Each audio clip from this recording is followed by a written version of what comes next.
বুঢ়া মছজিদলৈ গ'লোঁ। তাত ঈদৰ নামাজ সকলোৰে লগত পঢ়িবলৈ এটা সৌভাগ্য আজি মোৰ থাকিল আৰু তাৰ পৰৱৰ্তী সময়ত ইছলামপুৰী ঈদগাঁও ময়দানত আহি ইয়াত উপস্থিত থকা জামাতক মই শুভেচ্ছা দিবলৈ এটা সুবিধা পালোঁ আৰু পিছত আমাৰ বিভিন্ন মানুহৰ অলপ খবৰ ল'বলৈ যাম, ঈদৰ শুভেচ্ছা দিবলৈ যামগৈ। কিন্তু আটাইতকৈ গুৰুত্বপূৰ্ণ হৈছে যে আমাৰ সমাজ সদায় সুস্থ হৈ থাকক, আমাৰ সমাজৰ মাজত সদায় সেই ভাতৃত্বৰ মনোভাৱটো জীয়াই থাকক। আমি সকলোৱে নিজৰ ল'ৰা ছোৱালী তেওঁলোকৰ উজ্জ্বল ভৱিষ্যৰ বাবে আমি কামনা কৰোঁ। সকলো সন্তানবোৰ ভালদৰে ডাঙৰ হওক, তেওঁলোকে সফলতা লাভ কৰক। আজি আমাৰ বৰ্তমান জীৱনত যথেষ্ট ঘাত প্ৰতিঘাত থাকে, সকলোৱে যে সাহস পায়, শক্তি পায়, আত্মবিশ্বাস তেওঁলোকৰ থাকে যে যি বেয়া সময় বা যি বিপদ জীৱনত আহে সেই বেয়া সময়টো তেওঁলোকে পাৰ কৰিব পাৰিব, বিপদটো তেওঁলোকে পাৰ কৰিব পাৰিব। সকলোকে যে সাহস প্ৰদান কৰে আৰু বিভিন্ন শক্তি থাকে, যি শক্তিবোৰ আমালোকৰ মাজত ভাগ বিভাজন হোৱাটো বিচাৰে, কিন্তু সেই শক্তি যে কেতিয়াও বিজয় লাভ নকৰে। আমাৰ মাজত যে মৰম, আমাৰ মাজত যে সন্মান, সেইটো সদায় জীয়াই থাকে আৰু পৰৱৰ্তী দিনত আৰু শক্তিশালী হওক, এয়া আমাৰ কামনা। ময়ো আজি এজন সাধাৰণ ব্যক্তি হিচাপে ইয়াত আহিছোঁ। আমাৰ অসমৰ আমাৰ উজ্জ্বল ভৱিষ্যৰ বাবে কামনা কৰিছোঁ। সমাজৰ মাজত আমাৰ আটাইতকৈ দুখীয়া মানুহৰ জীৱনৰ বাবে, তেওঁলোকৰ উন্নতিৰ বাবে মই দোৱা কৰিছোঁ, প্ৰাৰ্থনা কৰিছোঁ আৰু আশা কৰোঁ যে আজি এই মাহত, এই সময়ত আমি সকলোৱে যে মনত ৰাখোঁ যে ভাৰতৰ ভিতৰত আমি বিভিন্ন ধৰ্মৰ মানুহবোৰ বসবাস কৰোঁ। আমাৰ সকলোৰ উদ্দেশ্য এটাই, আমি নিজৰ ধৰ্মৰ নীতি নিয়ম সন্মান কৰি অনন্য ধৰ্মৰ মানুহখিনিৰ লগতো আমি ভালদৰে থাকোঁ। এয়া হৈছে আমাৰ ভাৰতৰ সমাজৰ আমাৰ পৰম্পৰা, আমাৰ সংস্কৃতি। আমাৰ হিন্দু হওক, মুছলমান হওক, খ্ৰীষ্টান হওক, শিখ হওক, আমি সদায় ভাৰতৰ কাৰণে আমি ত্যাগ বলিদান কৰিবলৈ আমি প্ৰস্তুত আৰু সদায় ভাৰতক, আমাৰ দেশখন আগুৱাই লৈ যাবলৈ হ'লে আমি সদায় এক থাকিবলৈ, একত্ৰিত এই ভাৱটো ৰাখিবলৈ বিচাৰোঁ। মই প্ৰথমতে বুঢ়া মছজিদলৈ গ'লোঁ।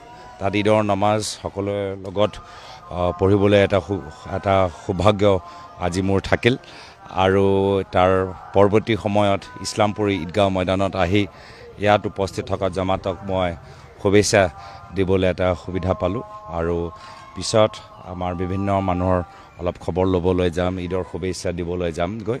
কিন্তু আটাইতকৈ গুৰুত্বপূৰ্ণ হৈছে যে আমাৰ সমাজ সদায় সুস্থ হৈ থাকক, আমাৰ সমাজৰ মাজত সদায় সেই ভাতৃত্বৰ মনোভাৱটো জীয়াই থাকক। আমি সকলোৱে নিজৰ ল'ৰা ছোৱালী তেওঁলোকৰ উজ্জ্বল ভৱিষ্যৰ বাবে আমি কামনা কৰোঁ। সকলো সন্তানবোৰ ভালদৰে ডাঙৰ হওক, তেওঁলোকে সফলতা লাভ কৰক। আজি আমাৰ বৰ্তমান জীৱনত যথেষ্ট ঘাত প্ৰতিঘাত থাকে, সকলোৱে যে সাহস পায়, শক্তি পায়, আত্মবিশ্বাস তেওঁলোকৰ থাকে যে যি বেয়া সময় বা যি বিপদ জীৱনত আহে সেই বেয়া সময়টো তেওঁলোকে পাৰ কৰিব পাৰিব, বিপদটো তেওঁলোকে পাৰ কৰিব পাৰিব। সকলোকে যে সাহস প্ৰদান কৰে আৰু বিভিন্ন শক্তি থাকে, যি শক্তিবোৰ আমালোকৰ মাজত ভাগ বিভাজন হোৱাটো বিচাৰে, কিন্তু সেই শক্তি যে কেতিয়াও বিজয় লাভ নকৰে। আমাৰ মাজত যে মৰম, আমাৰ মাজত যে সন্মান, সেইটো সদায় জীয়াই থাকে আৰু পৰৱৰ্তী দিনত আৰু শক্তিশালী হওক, এয়া আমাৰ কামনা। ময়ো আজি এজন সাধাৰণ ব্যক্তি হিচাপে ইয়াত আহিছোঁ। আমাৰ অসমৰ আমাৰ উজ্জ্বল ভৱিষ্যৰ বাবে কামনা কৰিছোঁ।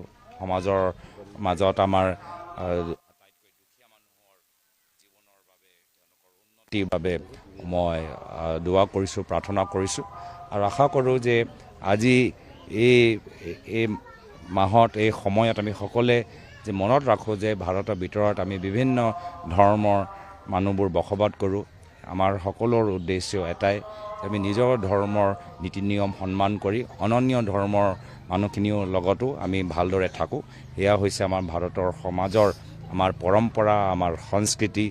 আমাৰ হিন্দু হওক, মুছলমান হওক, খ্ৰীষ্টান হওক, শিখ হওক, আমি সদায় ভাৰতৰ কাৰণে আমি ত্যাগ বলিদান কৰিবলৈ আমি প্ৰস্তুত আৰু সদায় ভাৰতক, আমাৰ দেশখন আগুৱাই লৈ যাবলৈ হ'লে আমি সদায় এক থাকিবলৈ, একত্ৰিত এই ভাৱটো ৰাখিবলৈ বিচাৰোঁ। মই প্ৰথমতে বুঢ়া মছজিদলৈ গ'লোঁ। তাত ঈদৰ নামাজ সকলোৰে লগত পঢ়িবলৈ এটা সৌভাগ্য আজি মোৰ থাকিল আৰু তাৰ পৰৱৰ্তী সময়ত ইছলামপুৰ ঈদগাঁও ময়দানত আহি ইয়াত উপস্থিত থকা জমাতক মই শুভেচ্ছা দিবলৈ এটা সুবিধা পালোঁ আৰু পিছত আমাৰ বিভিন্ন মানুহৰ অলপ খবৰ ল'বলৈ যাম, ঈদৰ শুভেচ্ছা দিবলৈ যামগৈ। কিন্তু আটাইতকৈ গুৰুত্বপূৰ্ণ হৈছে যে আমাৰ সমাজ সদায় সুস্থ হৈ থাকক, আমাৰ সমাজৰ মাজত সদায় সেই ভাতৃত্বৰ মনোভাৱটো জীয়াই থাকক। আমি সকলোৱে নিজৰ ল'ৰা ছোৱালী তেওঁলোকৰ উজ্জ্বল ভৱিষ্যৰ বাবে আমি কামনা কৰোঁ। সকলো সন্তানবোৰ ভালদৰে ডাঙৰ হওক, তেওঁলোকে সফলতা লাভ কৰক।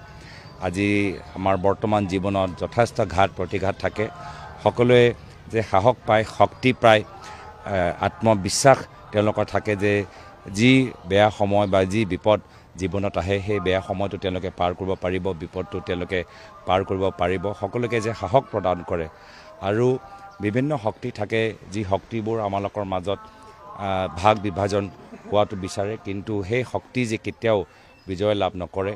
আমাৰ মাজত যে মৰম, আমাৰ মাজত যে সন্মান, সেইটো সদায় জীয়াই থাকে আৰু পৰৱৰ্তী দিনত আৰু শক্তিশালী হওক, এয়া আমাৰ কামনা। ময়ো আজি এজন সাধাৰণ ব্যক্তি হিচাপে ইয়াত আহিছোঁ।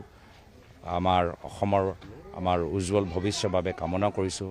সমাজৰ মাজত আমাৰ আটাইতকৈ দুখীয়া মানুহৰ জীৱনৰ বাবে, তেওঁলোকৰ উন্নতিৰ বাবে মই দোৱা কৰিছোঁ, প্ৰাৰ্থনা কৰিছোঁ আৰু আশা কৰোঁ যে আজি এই মাহত, এই সময়ত আমি সকলোৱে যে মনত ৰাখোঁ যে ভাৰতৰ ভিতৰত আমি বিভিন্ন ধৰ্মৰ মানুহবোৰ বসবাস কৰোঁ। আমাৰ সকলোৰ উদ্দেশ্য এটাই, আমি নিজৰ ধৰ্মৰ নীতি নিয়ম সন্মান কৰি অনন্য ধৰ্মৰ মানুহখিনিৰ লগতো আমি ভালদৰে থাকোঁ। এয়া হৈছে আমাৰ ভাৰতৰ সমাজৰ আমাৰ পৰম্পৰা, আমাৰ সংস্কৃতি। আমাৰ হিন্দু হওক, মুছলমান হওক, খ্ৰীষ্টান হওক, শিখ হওক, আমি সদায় আমি ভাৰতৰ কাৰণে আমি ত্যাগ বলিদান কৰিবলৈ আমি প্ৰস্তুত আৰু সদায় ভাৰতক, আমাৰ দেশখন আগুৱাই লৈ যাবলৈ হ'লে আমি সদায় এক থাকিবলৈ, একত্ৰিত এই ভাৱটো ৰাখিবলৈ